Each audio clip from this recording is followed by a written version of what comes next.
প্রতিটি মানুষের জীবনে কিছু স্বপ্ন থাকে, অথবা মানুষ তার জীবনে কখনো না কখনো এমন একটি কথা অবশ্যই চিন্তা করে, যদি আমি যা চাইতাম তাই হতো, কিংবা আমি এমন একটি দুনিয়া পেতাম যেখানে আমি যা খুশি তাই করতে পারবো, বা আমার সমস্ত ইচ্ছেগুলো সেখানে পূরণ হয়ে যাবে, তাহলে জীবনটা কতই না সুন্দর হতো। এটাই তো পৃথিবীর প্রত্যেকটি মানুষের স্বপ্ন। আচ্ছা, মানুষ যদি সত্যি সত্যি এমন একটি শহর পেয়ে যায়, তাহলে তার জীবন কতটা সুন্দর হবে। বলছিলাম 2022 সালে রিলিজ হওয়া স্লাম্বারল্যান্ড মুভিটির কথা। এটি মূলত একটি ফ্যান্টাসি অ্যাডভেঞ্চার মুভি, যেখানে এমন একটি স্বপ্নের শহরকে দেখানো হয়েছে যেটা দেখতে দেখতে আপনিও হারিয়ে যাবেন স্বপ্নের এক অন্যরকম দুনিয়ায়। তাহলে চলুন ঘুরে আসা যাক ইচ্ছে পূরণের এক স্বপ্নের শহর থেকে। তো গল্পটি শুরু হয় নিমো নামক একজন মেয়েকে দেখিয়ে, যে কিনা ধীরে ধীরে পানির নিচে তলিয়ে যাচ্ছিল, কিন্তু ঠিক তখনই তার ঘুম ভেঙে যায়। অর্থাৎ নিমো এতক্ষণ স্বপ্ন দেখছিল। তো সকালবেলায় নিমো ঘুম থেকে উঠে তার বাবাকে খুঁজতে শুরু করে, কারণ সে তার বাবাকে অনেক ভালোবাসে। এমনকি সে সবসময় তার বাবাকে তার পাশে রাখতে চায়। তাই সে সকাল হলেই তার বাবাকে খোঁজে। তবে আজকে সে তার বাবাকে ঘরে খুঁজে পায় না। কিন্তু নিমো যখন ঘর থেকে বেরিয়ে আসে, তখন সে বাহিরে তার বাবাকে দেখে। নিমোর বাবার নাম হলো পিটার। পিটার আসলে আজ সকালবেলায় বাজারে গিয়েছিল, আর এখন সে বাজার থেকেই ফিরেছে। নিমো আর তার বাবা আসলে ছোট্ট একটি দ্বীপে বসবাস করে। নিমোর মা নেই, তাই নিমো তার বাবার সাথেই থাকে। আর আপন বলতে এই পৃথিবীতে নিমো শুধুমাত্র তার বাবাই রয়েছে। তাই নিমো যেমন তার বাবাকে ভালোবাসে, তেমনি তার বাবাও তাকে অনেক ভালোবাসে। তো তারা যেই দ্বীপটিতে বসবাস করে, সেই দ্বীপে অনেক বড় একটি লাইট হাউস রয়েছে। আর এই লাইট হাউসেই পিটার কাজ করে। তবে মাঝে মধ্যেই পিটারকে তার মেয়ে নিমো সাহায্য করে। পিটার আবার প্রতিদিন নিমোকে নানা ধরনের কাহিনী শোনায়, আর সেই কাহিনী শুনতে শুনতেই নিমো ঘুমিয়ে পড়ে। এরপর একদিন রাতের বেলা নিমো তার বাবার সঙ্গে গল্প করছিল। তখন তার বাবা পিটার তাকে জিজ্ঞাসা করে, আচ্ছা নিমো, তুমি কি এটা বলতে পারো যে লাইট হাউস কেন ব্যবহার করা হয়? নিমো তখন বলে, হ্যাঁ, লাইট হাউস তো জাহাজের দেখাশোনার জন্য ব্যবহার করা হয়। কিন্তু এই কথা শুনে পিটার বলে, যেদিন তুমি আমাকে এই প্রশ্নের সঠিক উত্তর দিতে পারবে, ঠিক সেদিন আমি তোমাকে লাইট হাউসের চাবি দিয়ে দেব। তো এরপর পিটার নিমোকে ঘুম পাড়াতে যায়, আর প্রতিদিনের মতো সে তাকে গল্প শোনাতে শুরু করে, কারণ গল্প না শুনলে তো নিমোর ঘুমই আসে না। এদিকে পিটার আবার নিমোকে যেই গল্পগুলো শোনায়, সেই গল্পগুলোর মধ্যে পিটারের একজন বন্ধুর ক্যারেক্টার থাকে, যার নাম হলো ফিলিপ। তো পিটার আজকে নিমোকে তার এবং ফিলিপের ম্যাজিক্যাল পার্ল সন্ধানের গল্প শোনায়। তবে এটা কিন্তু শুধুমাত্র একটি গল্পই ছিল। তো পিটার এখানে নিমোকে তার গল্প বলতে শুরু করে। পিটার বলে যে সে আর ফিলিপ একবার জাহাজে চড়ে এক জাদুরমুক্ত সন্ধানে বেরিয়েছিল। তাদের এই সম্পূর্ণ যাত্রাটি ছিল বিশাল এক সমুদ্র যাত্রা, যেটা একদমই সহজ ছিল না। সমুদ্রের মাঝখানে তাদেরকে অনেক ভয়ানক ঝড় তুফানের মোকাবেলা করতে হয়েছে। তবে সেই ঝড় তুফান এতটাই শক্তিশালী ছিল যে তারা দুজনেই জাহাজ থেকে নিচে পড়ে যায়। তবে এ সময় পিটার সাঁতার কেটে সোজা পানির অনেক গভীরে চলে যায়, আর তখন সে সমুদ্রের গভীরে অনেক বড় একটি গর্ত দেখতে পায়। তবে দেখতে দেখতে সেই গর্ত থেকে বিশাল বড় এক রাক্ষস বেরিয়ে আসে। রাক্ষসটি দেখতে অনেক ভয়ানক ছিল, তবে সে পিটারকে কিছুই বলে না। এদিকে পিটারের বলা কথাগুলো নিমো অনেক মনোযোগ দিয়ে শুনছিল।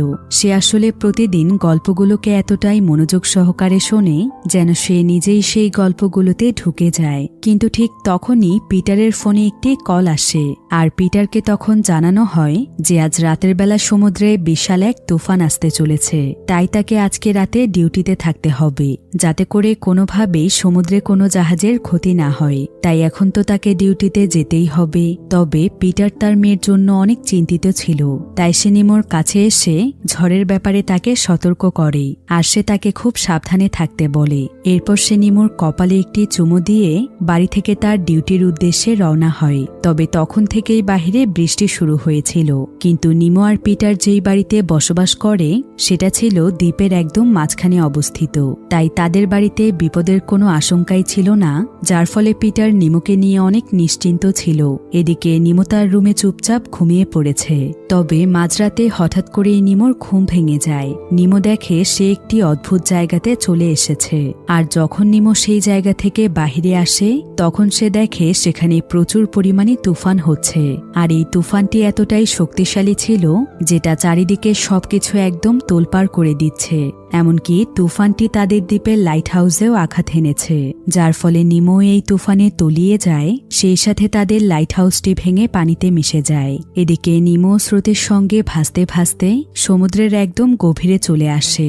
আর এখানে এসে নিমো তার বাবাকে দেখতে পায়। নিমো তখন তার বাবার কাছে যাওয়ার চেষ্টা করে। এদিকে পিটারও তার কাছে আসতে চাইছিল, কিন্তু ঠিক তখনই তার পেছনে বিশাল বড় এক রাক্ষস চলে আসে। আর সেই রাক্ষসটি পিটারকে সেখান থেকে নিয়ে যায়। নিমো এতে প্রচণ্ড ভয় পেয়ে যায়। ফলে সে আতঙ্কিত হয়ে ঘুম থেকে ওঠে। অর্থাৎ এই সমস্ত কিছু নিমোর স্বপ্ন ছিল।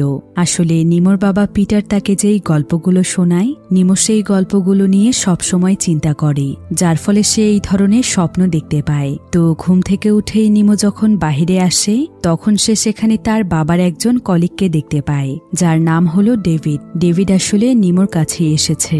তো ডেভিড এখানে নিমোকে একটি দুঃসংবাদ দেয়। সে তাকে জানায় গতকাল রাতে চারিদিকে যেই ভয়ানক তুফান হয়েছিল সেই তুফানের কবলে পড়ে তার বাবা পিটার মারা গিয়েছে। কিন্তু নিমো এই কথাটি কোনোভাবেই বিশ্বাস করতে পারছিল না, কারণ সে তার বাবাকে অনেক ভালোবাসে। তার সমস্ত কিছু জুড়েই তো তার বাবাই ছিল। তাই নিমো তার বাবার মৃত্যু কিছুতেই মানতে পারছিল না। ডেভিড তখন নিমোকে জড়িয়ে ধরে তাকে সান্ত্বনা দেয়। আর সে নিমোকে এটা বোঝানোর চেষ্টা করে যে নিমোর কোনো চিন্তা নেই, কারণ তারা সবাই তার পাশে আছে। তো এর কিছুক্ষণ পরেই নিমোর কাছে ক্যারেলা নামক একজন মহিলা আসে। আর সে নিমোকে বলে, নিমো, নিশ্চয়ই তুমি তোমার ফিলিপ নামের একজন আঙ্কেলকে চেনো? নিমো বলে, হ্যাঁ, আমি ফিলিপ আঙ্কেলকে চিনি। ক্যারেলা তখন তাকে বলে, আমি তোমার বাবার একজন সহকর্মী, এমনকি একজন ভালো বন্ধুও বলতে পারো। তাই পিটার আমার সাথে তার সমস্ত কথা শেয়ার করত। পিটার আমাকে বলেছে তুমি যখন অনেক ছোট ছিলে তখনই তোমার মা মারা গিয়েছিল। তাই পৃথিবীতে পিটারই ছিল তোমার সবচাইতে আপন মানুষ। ফলে সে তোমাকে নিয়ে সবসময় চিন্তিত থাকত। তবে হঠাৎ করেই একদিন সে আমাকে বলেছে যে যদি কোনোদিন তার কিছু হয়ে যায় তাহলে আমি যেন তোমাকে তোমার ফিলিপ আঙ্কেলের কাছে দিয়ে আসি, কারণ তোমার বাবার পরে সেই নাকি তোমার সবচাইতে ভালো খেয়াল রাখবে। এমনকি সে অনেক ভালো মনের মানুষ। ফিলিপ আসলে পিটারের ভাই, অর্থাৎ সে নিমোর চাচা হয়। তবে নিমো তাদের লাইট হাউস ছেড়ে কোথাও যাবে না, কারণ সে এই জায়গাটিকে অনেক ভালোবাসে। আর এই জায়গাটিতেই তো তার সাথে তার বাবার সমস্ত স্মৃতি রয়েছে। তবে ক্যারেলা নিমোকে অনেক বোঝায় যে নিমো চাইলেই এই দ্বীপে একা থাকতে পারবে না, আর তার আঙ্কেল তাকে তার বাবার মতোই ভালোবাসবে। ক্যারেলার এসব কথা শুনে নিমো তার আঙ্কেলের সঙ্গে থাকার জন্য রাজি হয়ে যায়। তো যখন পিটারের ফিনারেলের আয়োজন করা হয় তখন সেখানে পিটারকে শেষ বিদায় দেওয়ার জন্য পিটারের ভাই ফিলিপ আসে। এদিকে নিমোর তার বাবাকে শেষ বিদায়ের পর ক্যারেলা নিমোকে তার আঙ্কেল ফিলিপের সঙ্গে দেখা করায়। এমনকি সে ফিলিপের হাতে নিমোকে তুলে দেয়। তাই পিটারের ফিনারেল শেষ করে নিমোকে নিয়ে ফিলিপ তাদের শহরে চলে আসে, যেখানে ফিলিপের অনেক বিলাসবহুল বাড়ি ছিল। তো ফিলিপ তখন নিমোকেও সেখানে নিয়ে আসে। আর সে তার সমস্ত কিছু নিমোকে দেখাতে শুরু করে। এমনকি সে তাকে জানায় যে সে এই বাড়িতে একাই থাকে। নিমো এতে কিছুটা অবাক হয়, কারণ এত বড় বাড়িতে একটা মানুষ একা থাকে। যাই হোক, কিছুক্ষণ পর নিমো জানতে পারে যে ফিলিপ আসলে ডোরনক কোম্পানির ওনার, অর্থাৎ তার কোম্পানিতে দরজার লক, হ্যান্ডেল এই সমস্ত কিছু তৈরি করা হয়। আর বর্তমানে তার কোম্পানি একটি ভালো ব্র্যান্ড হিসেবে পরিচিত। তাই ফিলিপের কাছে টাকা পয়সার কোনো অভাব ছিল না। তো ফিলিপ এখানে নিমোকে তার সমস্ত কিছু ঘুরিয়ে দেখায়। এরপর সে নিমোকে একটি রুমে নিয়ে যায়। আর সে নিমোকে জানায় যে আজ থেকে এই রুমটি নিমোর, তাই এখন থেকে নিমো এখানেই থাকবে। ও আচ্ছা, নিমোর একটি ছোট্ট পুতুলও আছে, আর এটা ছিল একটি পিগ। তো নিমো তার এই পিগটিকে অনেক পছন্দ করে, তাই সে সবসময় পিগটিকে তার কাছেই রাখে। এদিকে ফিলিপ নিমোকে তার রুমে দিয়ে বাহিরে চলে আসে। তবে ফিলিপ কিন্তু কিছুটা নার্ভাস ছিল, কারণ সে এটা জানতো না যে একটি ছোট বাচ্চাকে কিভাবে খুশি রাখা যায়, এমনকি বাচ্চাদেরকে কিভাবে ম্যানেজ করতে হয়, অথবা তাদেরকে দেখাশোনাই বা কিভাবে করে। কারণ সে তার বিজনেসের জন্য বাচ্চাদের সঙ্গে কখনো সময়ই কাটায়নি, এমনকি সে এখনো বিয়েই করেনি। তাই ফিলিপ তার তার ল্যাপটপ অন করে গুগলে সার্চ করে যে কিভাবে একজন বাচ্চার দেখাশোনা করতে হয়। অন্যদিকে নিমো যখন গভীর ঘুমে মগ্ন ছিল ঠিক তখনই তার পুতুল পিগটি জীবিত হয়ে যায়। তবে পিগটিকে এভাবে জীবিত দেখে নিমো অনেক অবাক হয়ে যায়, কিন্তু সে কোনো কিছু বলার অথবা করার আগেই সে যেই খাটটিতে ঘুমিয়েছিল সেই খাটটিও হঠাৎ করেই জীবিত হয়ে যায় আর ঘোড়ার মতো তার 4টি পা বেরিয়ে আসে। ফলে খাটটি অদ্ভুতভাবে সেখানে হাঁটতে শুরু করে। এসব দেখে নিমো প্রচণ্ড অবাক হচ্ছিল, কিন্তু এদিকে সেই খাটটি হাঁটতে হাঁটতে বাহিরে চলে আসে আর বাহিরে এসে খাটটি দৌড়তে শুরু করে। তবে নিমো এবং তার পিগ যখন নিচের দিকে তাকায় ঠিক তখনই সেই খাটটি তাদেরকে নিয়ে পানিতে ঝাঁপ দেয়। কিন্তু সবচাইতে অবাক করা বিষয় হচ্ছে পানিতে ঝাঁপ দেওয়ার সাথে সাথেই খাটটি একটি বোটে কনভার্ট হয়ে যায়, যার ফলে এটা পানিতে নৌকার মতো চলতে শুরু করে। কিন্তু নিমো এখানে কোনো কিছুই বুঝতে পারছিল না। তবে আশেপাশের সবকিছু এতটাই সুন্দর ছিল যে নিমো তার জীবনে কখনোই এত সুন্দর দৃশ্য দেখেনি।